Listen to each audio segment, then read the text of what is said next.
Good afternoon, everyone. This is the APSC JCS 2020 session. The title is New Technique in PCI. And today we have 4 speakers and we want to have a great talk. And I am the chairperson, Dr. Ikari from Tokai University, Japan. And co-chair is Dr. Tam. Dr. Tam? Hello. Hello. Hi. Hello. Hi. So can you make some comments in the first starting?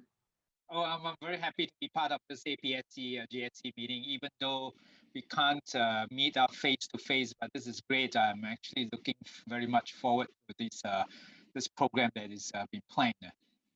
Okay, thank you. So we want to move to the speakers. So Dr. Tang, can you introduce the first speaker, Dr. Michael Lee? Hi, Michael. I have known Michael for many years. So he's the president-elect of APSIC, and he's also the head of cardiology in the Queen Elizabeth Hospital in Hong Kong. And Michael Lim is a well-known structural as well as coronary interventionist. And today he's going to talk to us about the treatment of calcified lesions using Shockwave, Rotablator, as well as CSI Diamondback, I suppose, and how to choose among these devices. So Michael Lee, the stage is yours. Thank you, Jim. Thank you for your very kind introduction. And thank you for inviting me to talk on this. I think it's a very important topic. When we are facing with calcified lesions, we have to use some sort of devices to help us to finish the intervention procedures and obtain an optimal result. So today I'm going to talk on the 3 devices, the Rotablator, the Orbital Atherectomy device, as well as the Shockwave balloon, and then try to summarize how we are going to choose among the 3 of them. We all know from a lot of clinical trials, this is one of the meta-analysis of 70 years trials, and also in a lot of the ACS trials, that whenever you see calcium, you will have worse outcomes. And actually, the severity of calcium also predict a worse outcome as compared to a lesion or a coronary artery without calcium. The bad outcomes in terms of the death, MI, or any revascularization. So when we are facing with calcified vessels, we aim at optimally treated results, and then to have a better outcome for our patients in the future.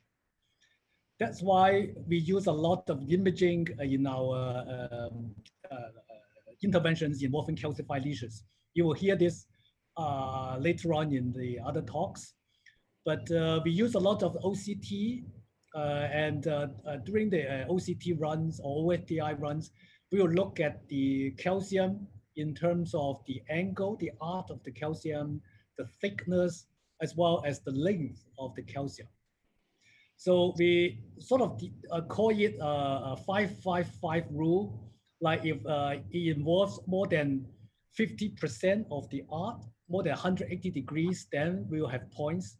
And if the thickness is more than 0.5 millimeters, or the calcium length is more than 5 millimeters, then it all adds up points to if the lesion has a very high point, then you will see that it actually predicts a worse outcome because the stent is not going to be expanded adequately enough to give the patient a good outcome in the future. So that's why we are very much inclined to use this sort of scoring system to guide our interventions and how good we should treat the calcified lesions before we put in stents. There are a lot of devices to treat this calcium. You will hear more about the cutting balloons, scoring balloons from Dr. Yin later on. On the other hand, we also got a lot of devices for these calcified lesions. I'm not going to talk too much on the laser therapy because we don't have laser in Hong Kong. I'm going to concentrate on the rotational atherectomy orbital atherectomy as well as the shockwave lithotripsy balloon. Rotablator have been with us for quite some time. It's actually approved in 1993, a long time ago. It actually involves a lot of diamond chips at the tip of the burr. We call this a burr. And with a very high speed rotation, then the diamond chips will actually make a path out of the very calcified lesions and to enable us to actually modify the calcium and then facilitate our future interventional procedures. With the evolving of the Rotablator, now we are using the RotaPro system, in which we don't need to use the footstep anymore.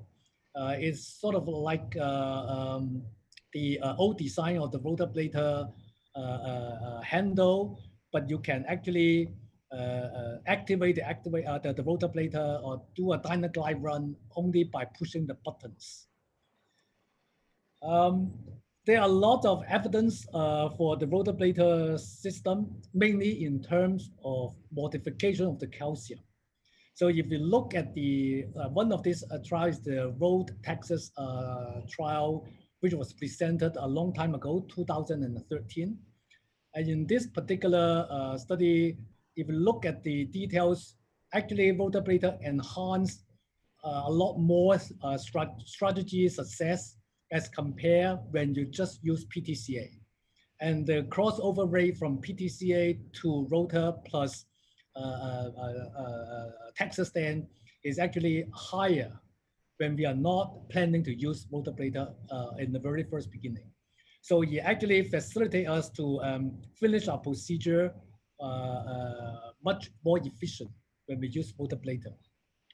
And if we look at the 9-month follow-up, clinically, you don't see a lot of difference when you are using a Rotablator or just simple balloon together with stenting. So no difference.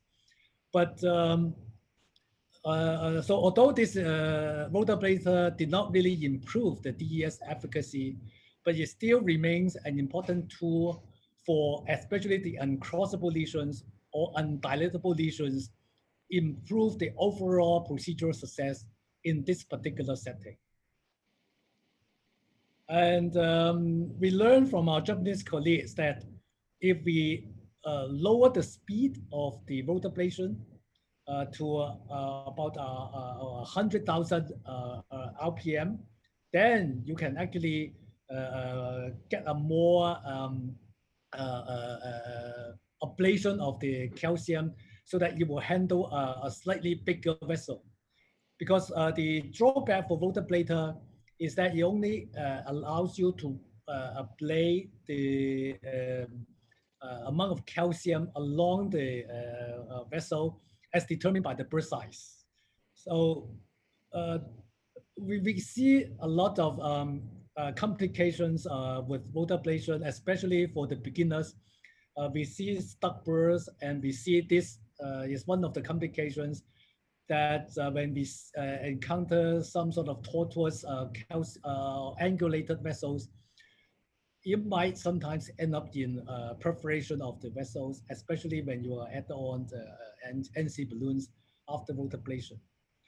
So there are certain technical techniques that you have to remember when using this rotablation system.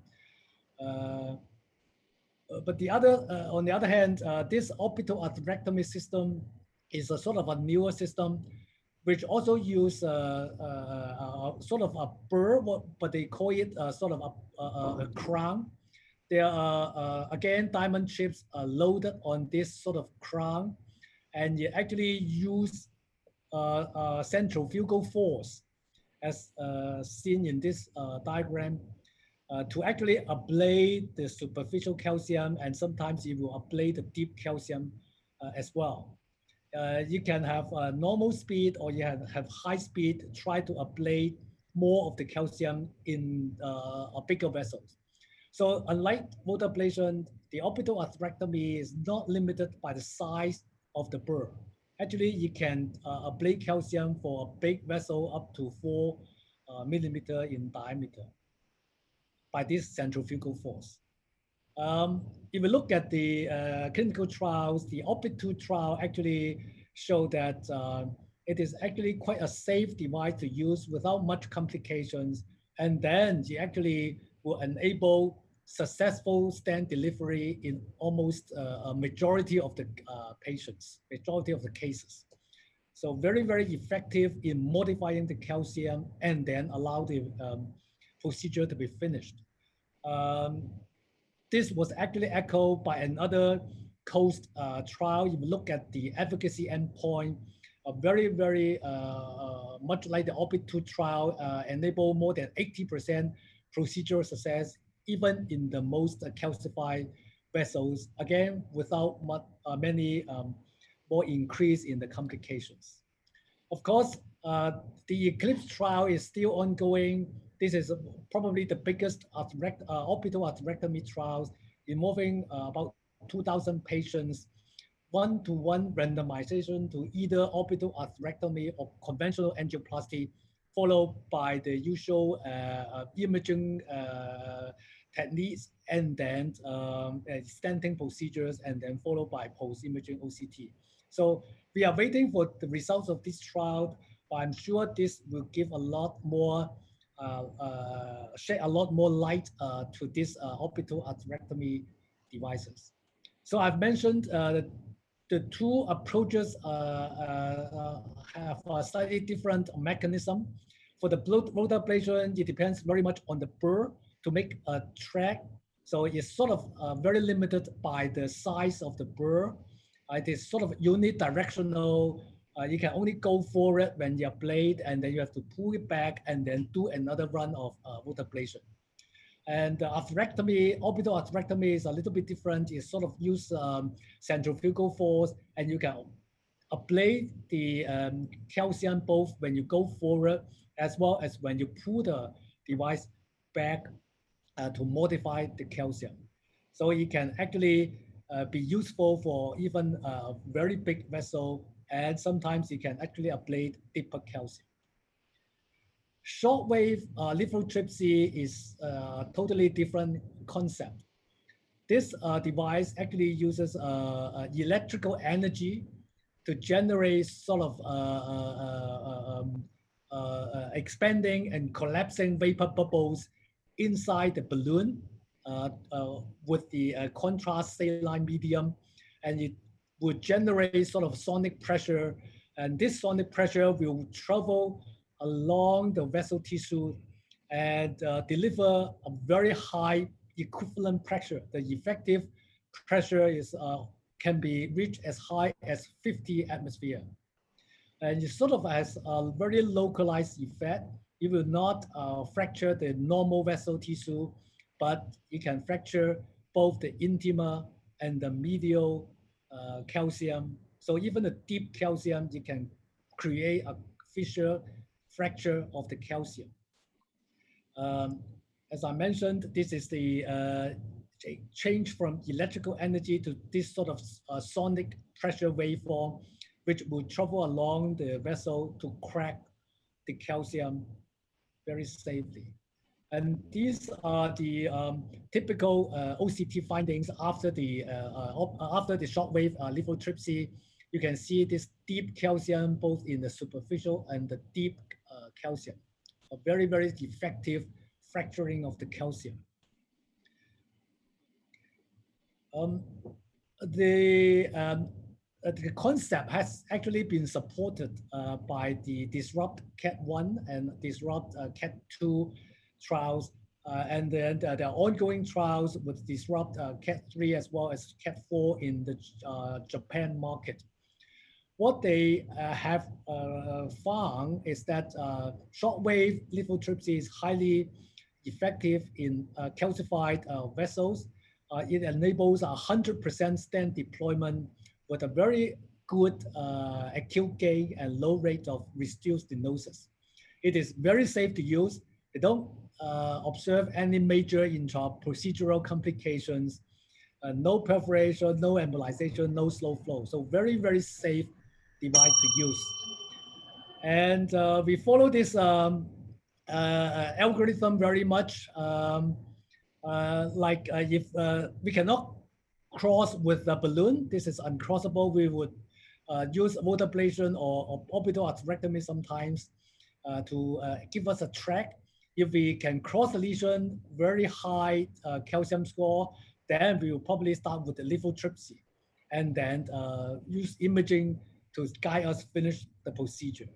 We have the honor to do the first shockwave case outside US in this Asia Pacific region back in May 2019.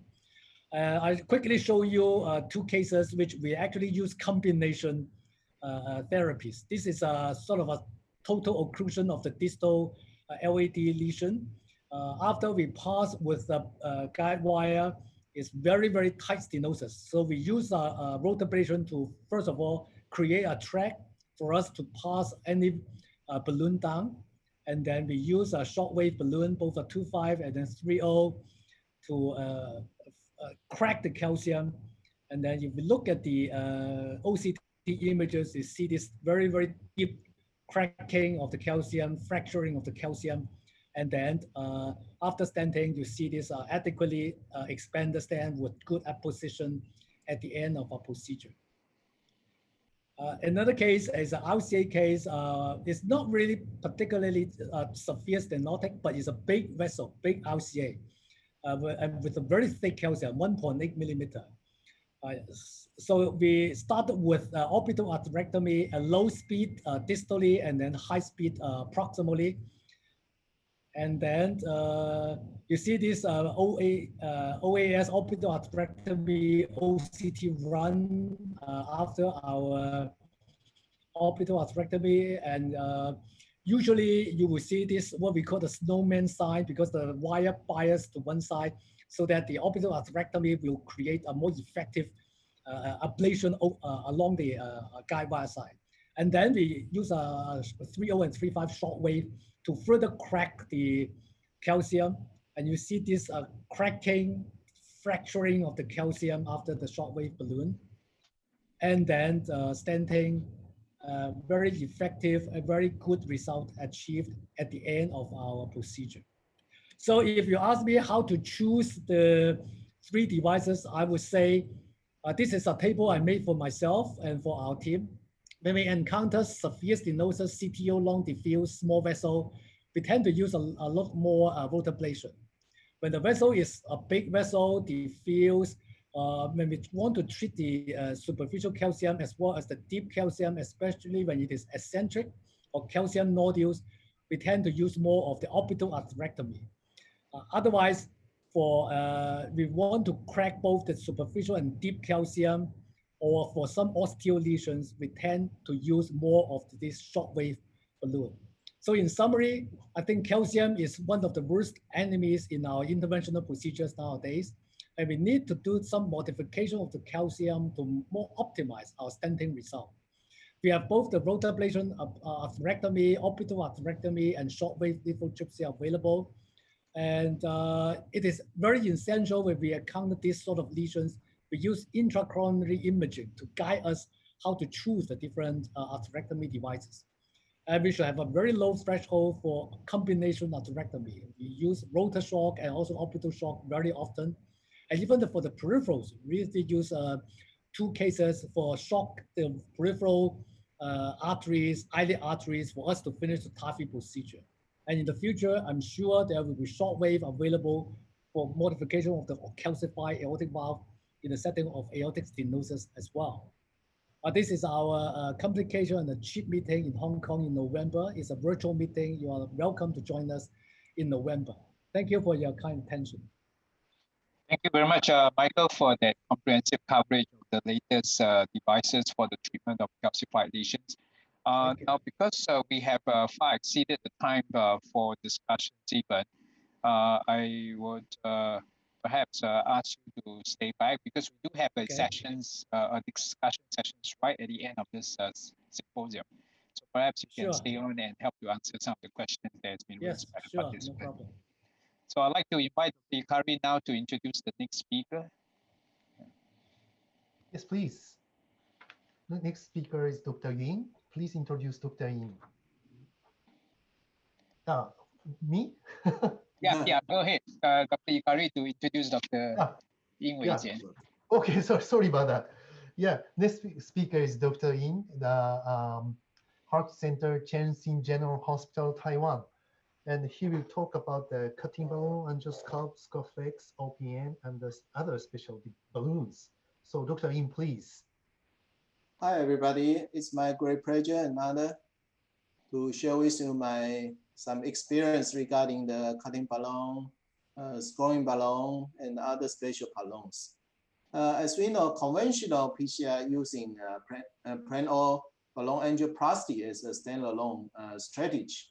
During that time, we only have semi-compliant balloon, which have better flexibility and trackability. However, it cannot dilate to calcific or fibrotic lesions. So later on, we have a non-compliant balloon designed for dilatation of calcified or resistant lesions. However, we do have some complex lesions that needed higher or super high pressure dilatation, such as those with highly calcified lesions and dilatable lesions, or successful treatment for the in-stent restenosis. And during the age of BBH, we may need to prepare the lesion even better.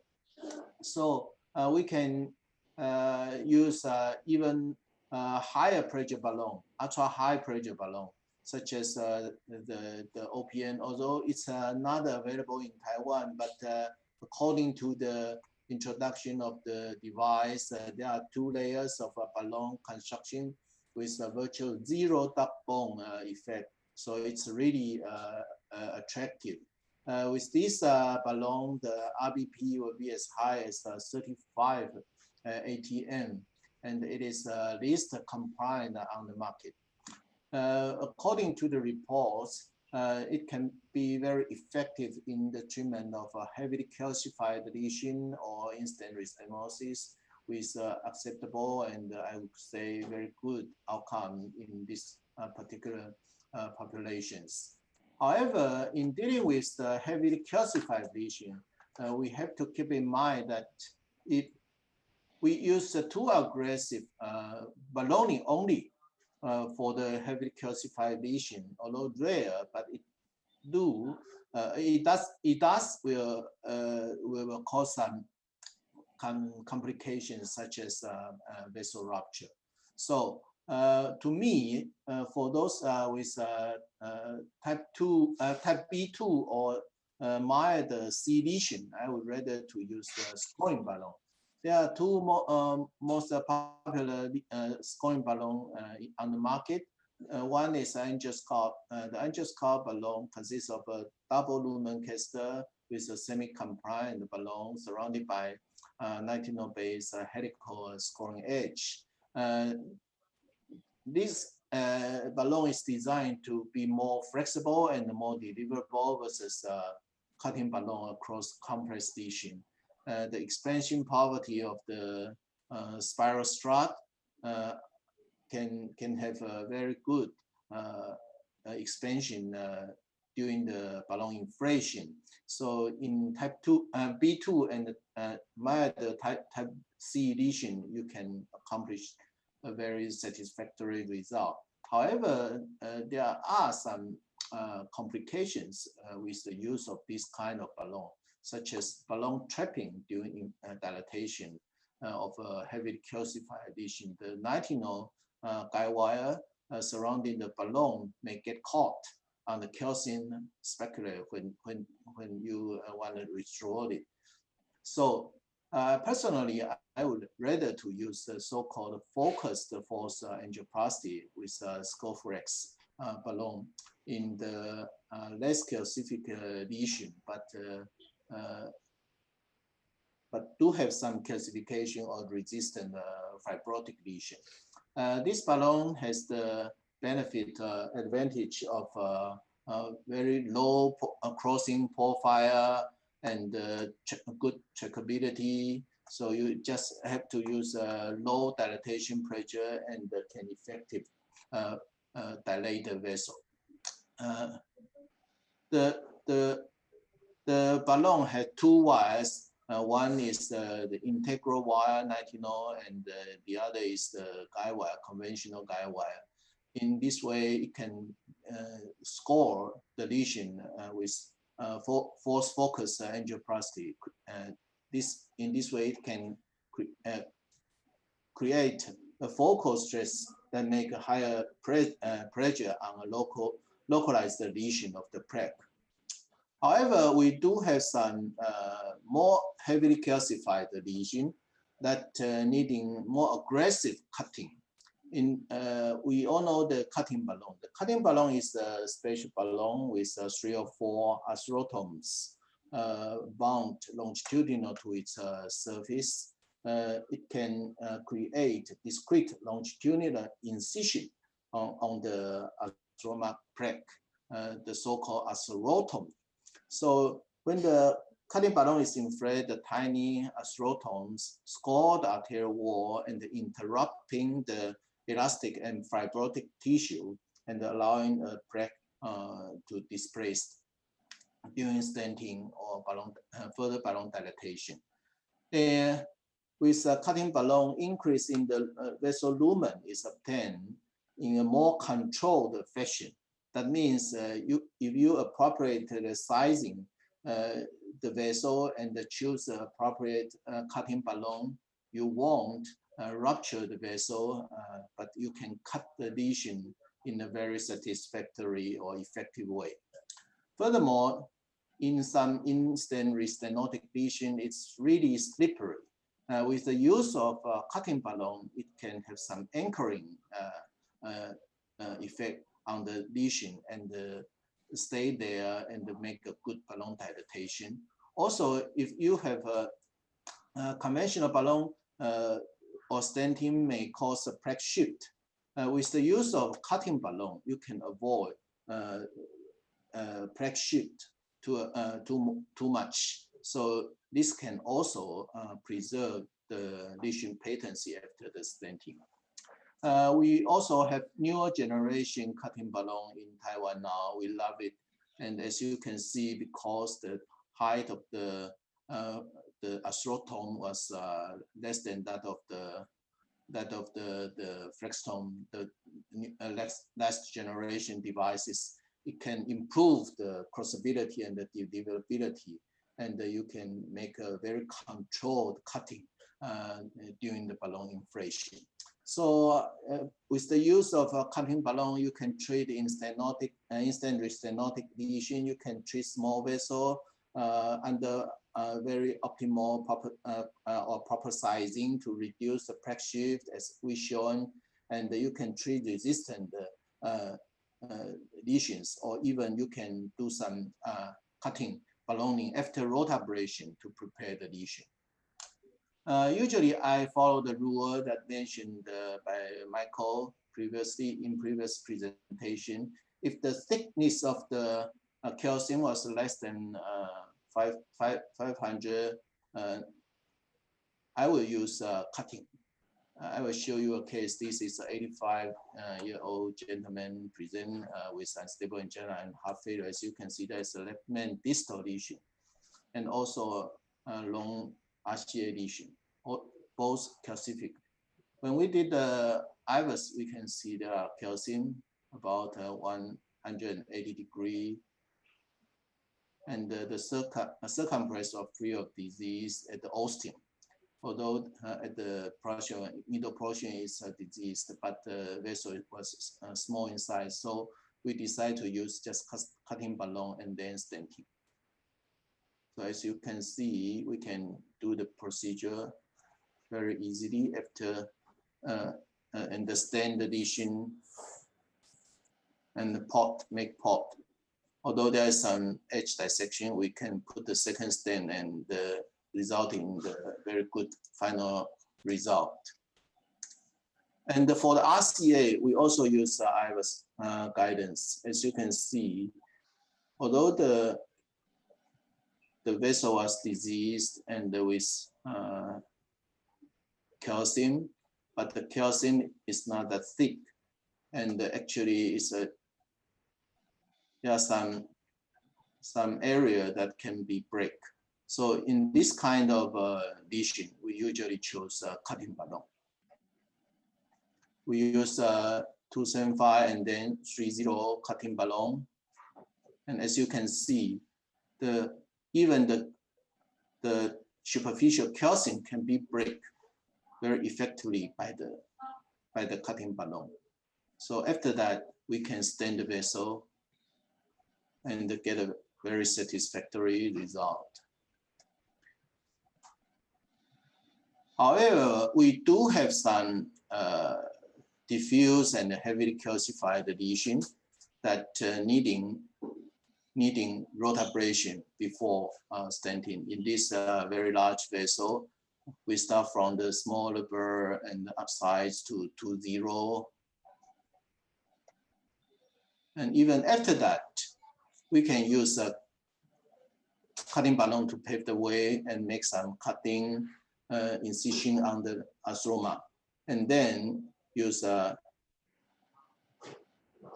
non-compliant balloon, and then with the assistance of an extension caster, we can stent the vessel and post-dye the vessel and get a very satisfactory result.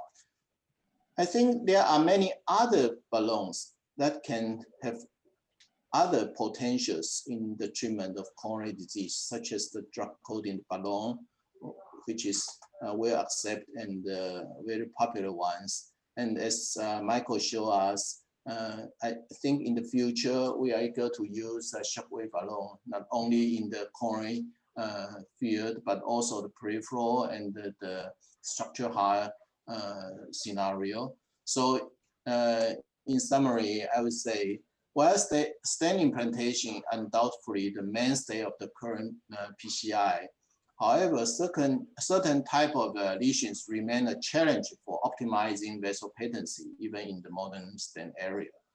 There are significant heterogeneity in practice and the controversy regarding the best approach for some kind of complex lesion involving coronary ostia, bifurcation, heavily calcified ones, and the CTO. So even when stent implantation is planned, there are many potential strategies for lesion preparation, including direct stenting, high pressure ballooning, or atherectomy with the use of rotablation, excimer laser, or atherectomy, and scoring balloon or cutting balloon. So I think in the future, we are eager to see there are more and more coronary balloons that have other potential application in the treatment of complex de novo or restenoid lesion. I thank you for your attention. Yeah, thank you very much. You mentioned about the cutting balloon and other devices, and very nice talk. We have a few minutes, so do you have comments from the panels? So, Dr. Yin, how are you? Yes, yes. Hi, Hsin. Yeah. Hi. So when you use cutting balloon for calcified lesions, do you go on very high pressure, or you use the normal pressure? You know, for. You mean the cutting balloon? Yeah. If you are using it, is there a difference in the pressure that you will use for cutting balloon in treating a calcified versus a non-calcified lesion? For non-calcified lesion, I will use a regular the pressure. But for calcific lesion, I use a high pressure, maybe up to 16 or 18. I think the beauty of the cutting balloon is that it can create longitudinal cutting in a controlled fashion. I think that's very good, very effective. And have you experienced the burst using the high pressure? Up to now, no. No, yeah. No, up to now.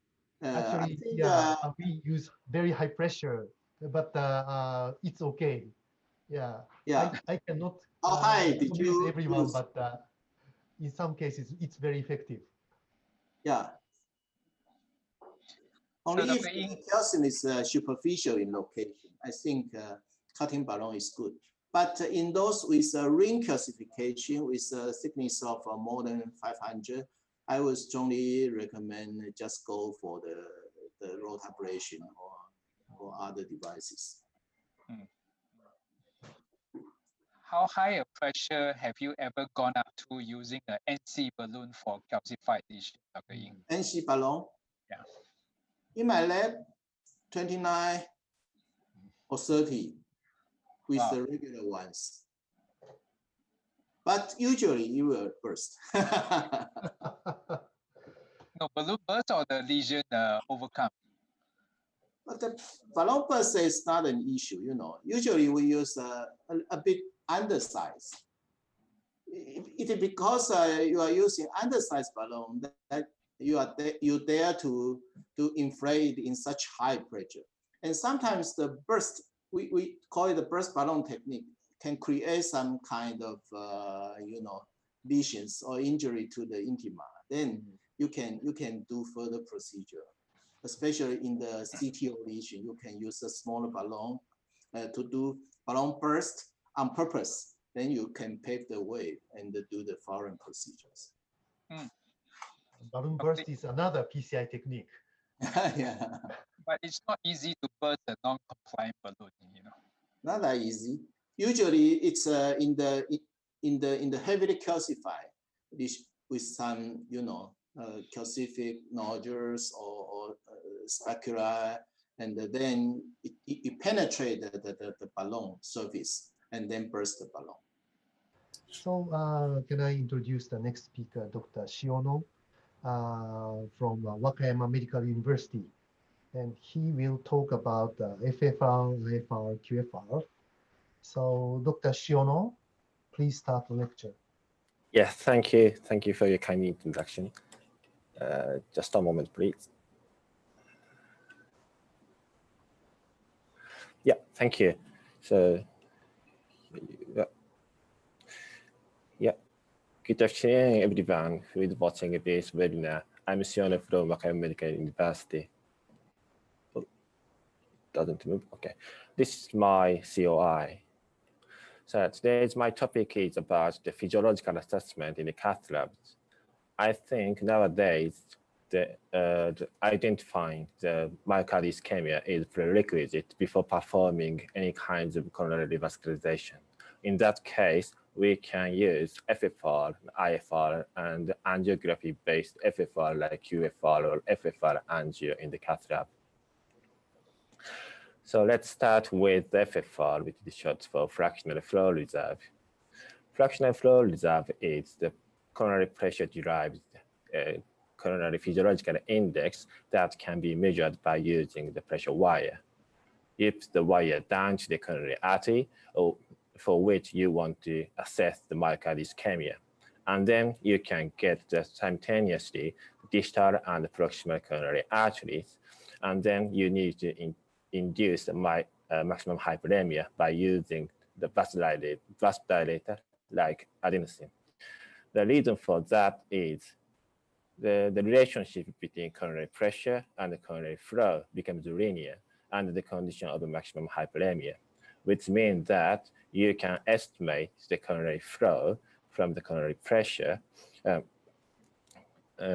not from the directly measuring the coronary flow.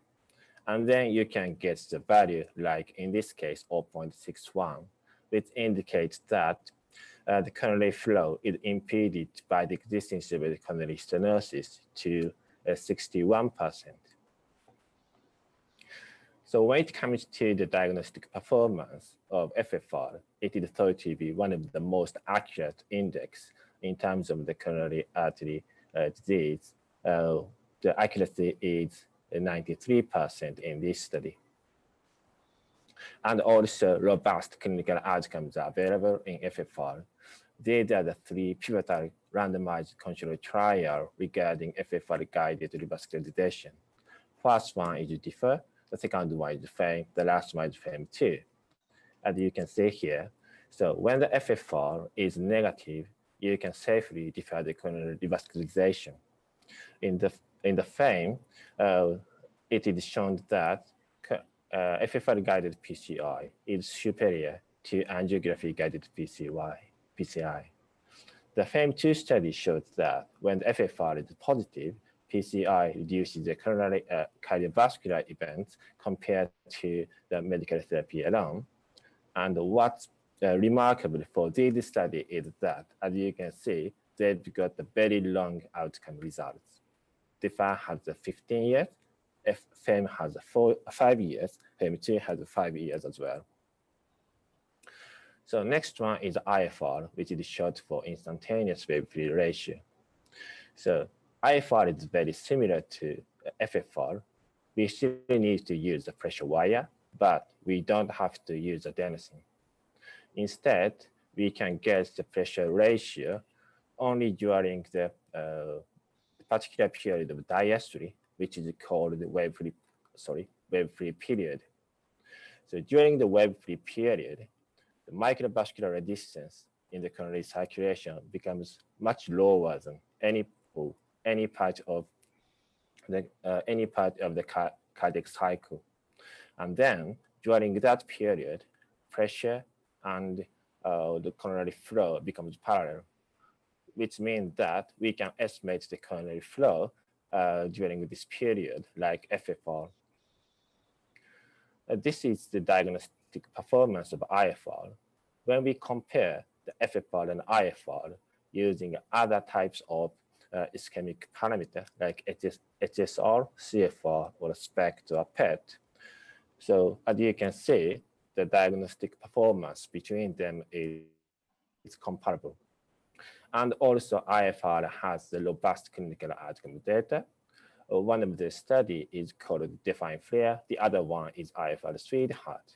As you can see, IFR guided revascularization strategy is non-inferior to the FFR guided strategy, at least 12 months. I think now the up to 2 years data is available for both studies. So based on these clinical trials outcome, so now the FFR and IFR are both recommended as class 1 indication in the international guideline. And also both are recommended in the Japanese guideline as well. So the last one is the QFR, short for quantitative flow ratio. This is also the invasive physiological index, but this is different from IFR and FFR. It doesn't need a pressure wire. What we need is the clear angiography from 2 directions that are preferably more than 90 degrees separate from each other. And then we can get the 3D angio image. And also to take account of the coronary flow data, it uses the semi-frame count. And then we can get the QFR value like this. In the validation study, QFR has the 93 accuracy of diagnostic performance as compared with FFR. There's another angio-based physiology, which is called FFR angio. Very similar to QFR, this has the 93% accuracy as compared with FFR. But when it comes to clinical outcome, I have to say it remains to be seen. This is a different point from IFR and FFR. But I'd like to suggest one situation where QFR and FFR angio is very useful. You can see here is a stenosis in the circumflex. If I want to know whether this lesion causes ischemia or not, I need to put the wire down through this very tortuous proximal region. So it could be possible, but I was reluctant to do that, but I did. But what I did was, firstly, I put the normal PCI wire down to the coronary artery and then exchange it with 300 centimeter pressure wire with the use of a microcatheter. And then I got the value like this. It was negative.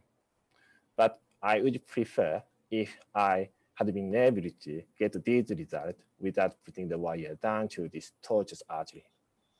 So in this case, I think the QFR and FFR angio has advantage.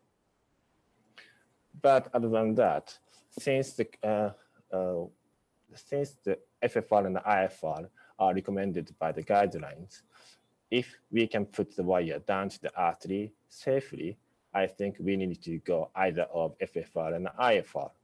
But which way to go? If you are a person who prefer the robust clinical outcome, I think FFR is the one you should choose. But if you prefer not to give adenosine, which causes the symptom to the patient, and also which might make the procedure a little bit longer, I think the IFR is the one for you. I think it depends on your preference. But I think there is one situation which I can definitely recommend to use the resting index like IFR, that is tandem region. As you can see, here is the stenosis distally, and the middle part, there is the moderate stenosis, and also there is the tight stenosis in the left main. This is basically the three tandem regions. So at this point, what current guideline recommend us is to measure IFR and FFR, and we did. The IFR value was 0.47, which means that we need to treat this region, but how and where? That is what current guideline doesn't tell us. So in that situation, I think the IFR pullback tells us a lot. So this is the study from our colleagues. So showing that IFR pullback is very useful in the tandem region. There is the tandem region in the area D. The IFR value at the distal was 0.71. And also pullback measurement showed that IFR gradient 0.08 distally and 0.16 proximally. So this curve showed that which region should be treated. And also we can get the predicted IFR value before actually putting the stent. So as shown here, we can get 0.95 post-IFR value if we treat these regions. What we need to do is a simple calculation, 0.71 plus 0.08 plus 0.16. And as shown here, this prediction has been proven to be very accurate. And also in the IFR, angiocholecystration is available. And also we have shown that this angiocholecystration is very accurate. So we did the angiocholecystration for this case. So this is the angiocholecystration with IFR pullback. As you can see, if we treat all three regions with 3 stents, we can get 1.00 after treating all these regions. But we could treat just the 2 regions, distal and proximal, and we still get the estimated IFR value of 0.94. We showed the last recommendation, and we just treated the distal and proximal. This is the angiogram after treating these regions. We left the middle region. This is IFR prediction, 0.94. This is the actual value we got, 0.92. This is not exactly the same as predicted, but still okay. And this is above 0.89. So this is my summary and the conclusion. As everyone knows that FFR is the very matured index, which has the clinical outcome data and also recommended by the guideline. IFR is the same. But when it comes to QFR, it is shown that QFR is very accurate, but it doesn't clinical outcome data. So we still need to wait until we get the clinical outcome data in terms of the QFR. But when we want to go beyond current guideline, like the last case I showed, I think the IFR or other types of resting index has advantage. That's it. Thank you for your kind attention. Thank you very much. Yeah, very nice presentation about FFR, IFR, QFR. And finally, you showed the IFR pullback suggests us long lesion, how to treat it, and accuracy of the final results. And is it probably you have treated many cases using the IFR pullback, and it is really accurate? Yes, it's usually accurate, but sometimes, yeah, as you suggested, it's not accurate. But I think it's due to the reason that sometimes the PCI causes the hyperemia. In that case, if we measure the IFR after putting the stent, that value might not exactly the same as indicated. In that case, I think that some kind of hyperemia induced, and then IFR differ from what we actually should have. So, but other than that, I think it's accurate. Theoretically, it's accurate, and the condition of the patient changes the value. Yeah, right? yeah, Okay. I think so. Thank you very much. Do you have some comments from the panel? So, Dr. Shiono, can I just ask you for myocardial bridging, which of these indices would you use? You mean the IFR and FFR? Mm-hmm. It's difficult to say because I think there's no validation in terms of the myocardial bridge. I think the only thing, I think there's one study which shows that diastolic FFR is better than normal FFR. But I don't think there's a study showing the diagnostic performance of the IFR in myocardial bridge. So I have no idea. I'm sorry.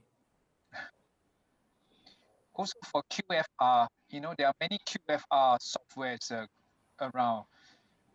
Can we assume that they are the same, or they are actually quite different because different vendors, different companies have got their own QFR? Do we require every of this QFR to be validated against FFR before we believe in it? I don't think so. I mean, I think there is a meta-analysis which tested various kinds of angio-based FFR in 2018 in European Heart Journal, which showed that the accuracy of any kind of angio-based FFR is very similar among them. So yeah, I think when it comes to angio-based FFR, QFR and FFR are both well validated, but we can extrapolate that other methods are comparable to QFR and FFR angio. You haven't mentioned about the CT-FFR. Yeah. The CT-FFR is equivalent to FFR and IFR.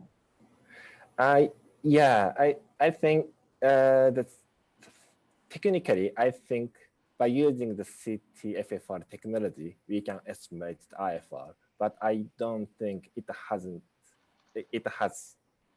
been done. Still no validation data. I don't think there is. Do you have data regarding using FFR guidance in the treatment of coronary AV fistula? We always say there's some steering of the coronary flow, but can you quantify the severity or guide the treatment, such as coil embolization or occlusion? Yeah. As far as I know, there is no sophisticated study that validates the value of FFR in case of coronary fistula. Yeah, what I know is just the case report. The fistula could affect the FFR value, but that's all I know. Shiono, there is questions from the audience. They ask you, so if you have a tendon lesions, do you stent the tightest lesion first and then check the FFR again after that? Okay, if I treat a tandem lesion by using the FFR, what I usually do is firstly, I get the FFR pullback, and then I treat the region which causes the largest FFR gradient, and then check the FFR again. And if the FFR is less than 0.80 and there is a large pressure gradient in another region, I put another stent. That's what I do when I use the FFR. But when I use the IFR, I just believe the IFR curve that I get in the first pullback, because I can predict which lesion needs to be treated to get the, the IFR value I want. So we don't have to remeasure the IFR every single the stent we put. Does that make sense? Good, thanks. We can actually open the discussion out to all the other speakers as well in this session. So, Michael, there are some questions from the audience again. Between the Rota and Diamondback Orbital, what sort of lesions and what sort of circumstances would you not use Rota but only use Orbital? Oh, yes, as I mentioned in my last chart, when we have a very big vessel, severely calcified, I don't think a Rotablator is going to be effective enough to ablate much of the calcium. Because the largest spur we have, at least in Hong Kong, we have 2.0. So if you even use a very low speed, it won't be larger than 2.1, 2.2. So when the vessel is like 3.5, 4.0, we usually use an orbital atherectomy, try to effectively ablate the superficial as well as the deep calcium before we consider stenting. So that's the occasion that I would probably use an orbital atherectomy instead of a rotational atherectomy. Yes, I agree. So it's best for discrete large vessel calcified lesion with a concentric ring. Anything that's more than 2 millimeter Rotablator is not very useful. Yes. So is orbital atherectomy available in Japan and Taiwan? No, oh, yeah. Japan, it's okay. We don't have. It's available in Japan, but I don't know about Taiwan. No, we don't have. But Michael, I have a question for you. Yes, so, sure. In how many % of case you need to use a Rota to pave the way, then put the Shockwave balloon or the orbital atherectomy device in? Right. We use not that many because of mainly the cost issue. But for like very severe stenotic, the big vessel, sometimes it's very difficult to track shockwave balloon down a very stenotic lesion. So we will probably start with a rotablation, give a track, and then use a shockwave balloon to actually make the crack of a big vessel. That's, I think, the time that we will use a combination therapy of either roto shock or the orbital shock. One of the audience asked, if you only have a fixed budget and you have to choose between Rota, Orbital, and Shockwave, which one would you recommend for your lab? This is sometimes a difficult question. Sometimes it's not easy to tackle. But I would say if you want easy setup, a shockwave balloon is very easy to set up.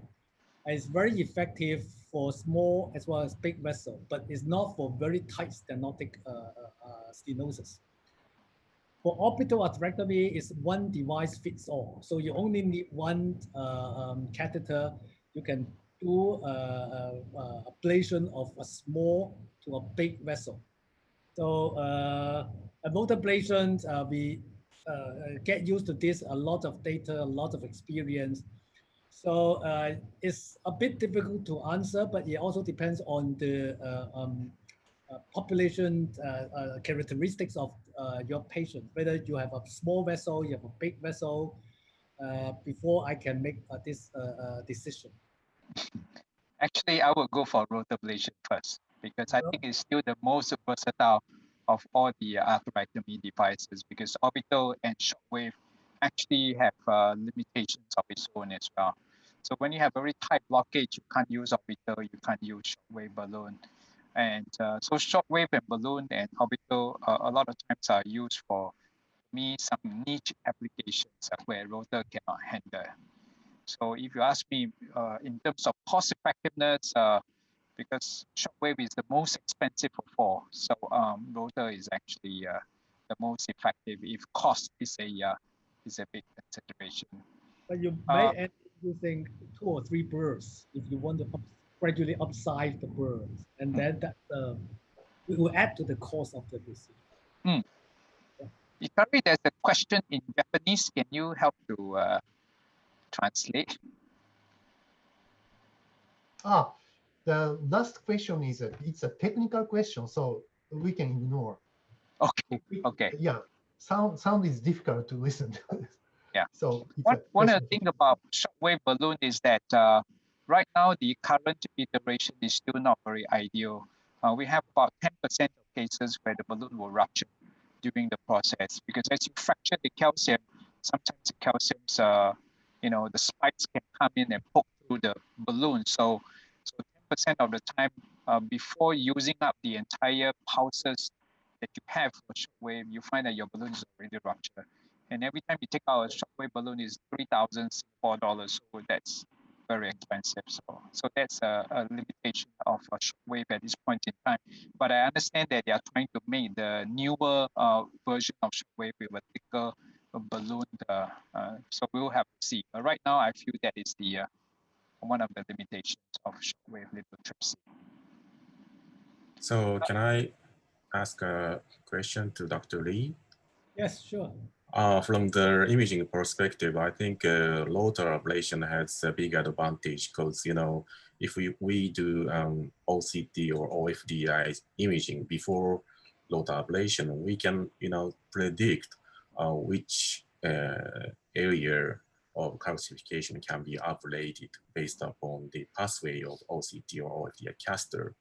However, can you predict the position or size of calcification if you use orbital atherectomy or shockwave? For orbital atherectomy, as I show you, it's a bit difficult to predict because it tends to play more of along the guide wire. So when there's a guide wire bias, it tends to play more along the guide wire. For shockwave, I think we use it mostly for concentric calcium. So when you crack, you usually crack in different directions. Although I don't think it's predictable which direction you will go, but you will go in almost all directions. So you will end up in a very effective cracking, fracturing of the calcium. I think that's a very effective way to enable a full stent expansion and apposition at the end of the procedure. I see. So if there is a fibrous plaque or lipidic plaque there, shockwave didn't affect such lesions, right? Yes, if it is soft plaque. Only calcification. Yes. For shockwave, I see. For calcification. Thank you. So that's why shockwave is relatively safe. Right. Otake, can I ask you, Dr. Otake, on this OCT versus IVUS? I know in your opinions trial, it's quite similar in findings to the Illumium 3, where there's actually quite little difference in terms of the final angiographic stent area following IVUS versus OCT. But one of the disadvantages, of course, for OCT is the use of contrast. And perhaps it might take even longer time than IVUS. So I'd like to ask you one question with regard to the blood clearance. Do you use other agents besides contrast for blood clearance in OCT? Because now we are going into funding, which is one of the colloid solutions, in order to reduce the contrast use in patients with renal failure. So what is your experience with regard to blood clearance reagent in your practice? So for most of the case, we use contrast media, 100%. And especially for the first initial imaging and immediately before stenting. However, in between them, like after balloon dilatation, we sometimes use low molecular dextran, which is not, which may be effective for, avoiding the inducing renal dysfunction. So if you use low molecular dextran, we can get relatively clear imaging in the stented segment, scanned segment. So for left main intervention, do you use IVUS or OCT?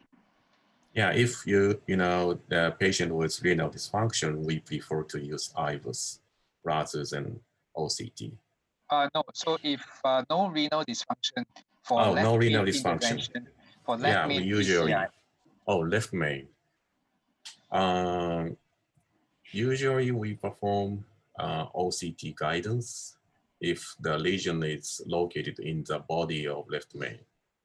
But if the lesion is, expanded to the periosteum of left main, we prefer to use IVUS because stent positioning is very important issue for such lesions.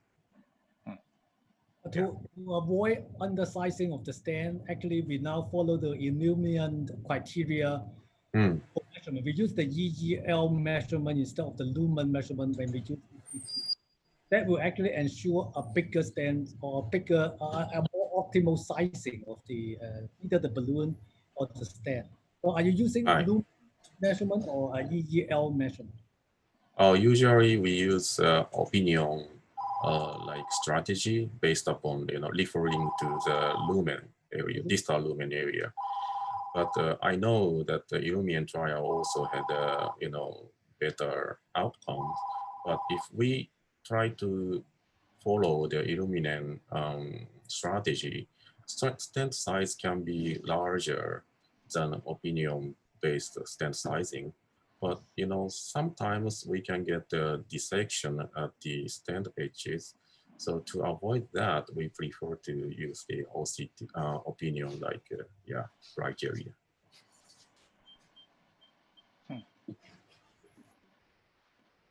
Dr. Shiono, can I ask when you encounter left main, distal left main, and then bifurcation lesions with osteo-LAD, osteo-circumflex? Yeah. How do you decide whether that left main stenosis need to be tackled or not? Sometimes for me, it's a bit difficult when you have that bifurcation lesions, especially when there's other lesions, tendon lesions in the distal part of the LAD or circumflex as well. Yes. So if I assess the lesion by using the FFR, yes, I put the wire down to the LAD and also circumflex. And we want to check whether ischemia is present in the LAD region and also circumflex region. And so if both are positive, I might consider sending the patient to surgery. Okay. And if we want to make sure that the left main lesion is truly focal or not, I think IFR has advantage over FFR. As you mentioned, FFR value is affected by the distal region in case of tandem stenosis, and also the FFR value in LAD is affected by the region in circumflex to some extent. So, but when it comes to IFR, we can, decide which lesion is relevant to the ischemia. I mean, so we can narrow down which lesion truly needs to be treated. So, yeah, if you consider the PCI, I think IFR is the better because we can, spot truly the truly needs to be treated. Okay, thank you. Okay, so now it is a time and we need to close this session. And I want to summarize this session. Today, 4 speakers makes a great talk, and we can summarize and our brain brush up. So it's a good talk. And I want to tell international friends about this year is atherectomy year in Japan. That's why, because rotational atherectomy, we have used more than 20 years since 1997, but institute is limited to surgical backup.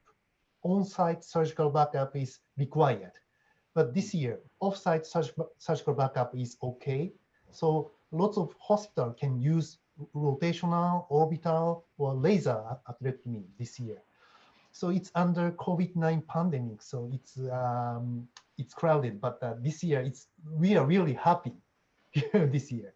And your talk is very suggestive and very nice, impressive. So thank you very much for joining JCS and APSC session. So I want to close this session. Thank you very much.